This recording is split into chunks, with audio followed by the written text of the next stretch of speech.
the Ford F-150 Lariat Powerboost. So this is a 2021 Ford F-150 Lariat.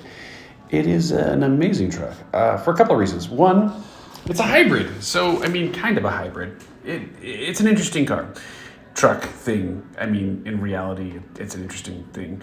So it has a 47 horsepower electric motor. That integrates into the 10-speed transmission in the F-150 and a battery pack. So you can have an inverter and you can have a bunch of cool stuff in it. You also can have four-wheel drive. And this one, it's also interesting because it has 430 horsepower and 570 feet of torque. Hold on. Oh, it does.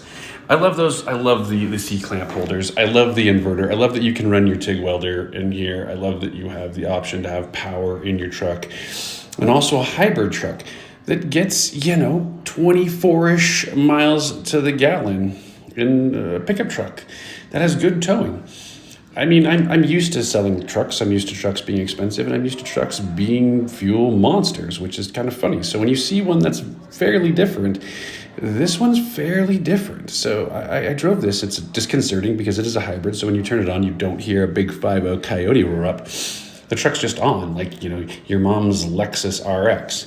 It's an amazing truck for that reason. But also, look at this infotainment. So you got your camera system, you have everything. You have this big, huge, glossy, high-def screen.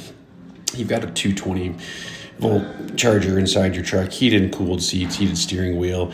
The truck will back up the trailer. That's kind of old tech for Ford, but it's still pretty dang awesome. Down here you have your drive modes, etc.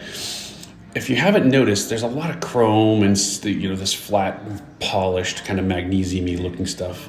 Great upgraded steering column, which is intuitive and has good hieroglyphic kind of looking buttons.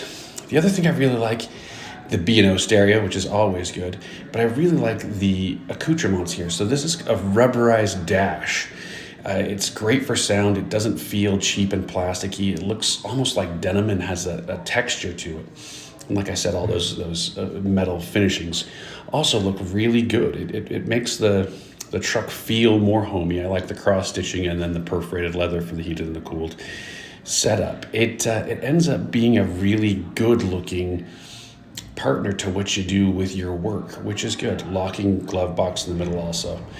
I like the running boards. I like the fact that it's safe. I like that Ford leans on the exterior door code to this day, which is funny. I always thought that was so cool, even in the 80s, and they haven't quite shifted away from it yet.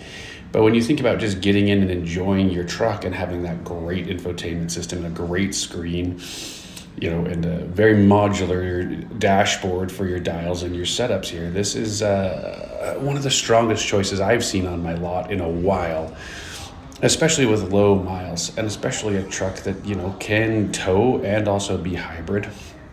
It seems like the only rational choice to me in lots and lots of ways. If you're not going to get a Lightning, then this is a solid truck.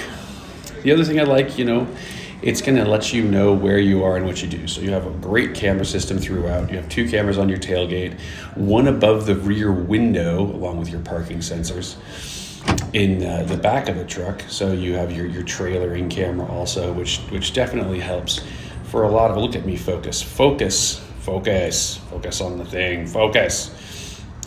Maybe, is it focusing? I think it's focusing. Anyway, and there you go. It allows you to have a truck that you can actually drive and feel comfy in. I think my grandpappy, who loved Ford trucks and only drove Ford trucks, would kind of roll over thinking about how ridiculous this thing is and what it costs. But at the same time, you can buy it and you don't have to buy a generator for your welder. It's value added. Hit me up here at Pressman Auto. Matt, cheers.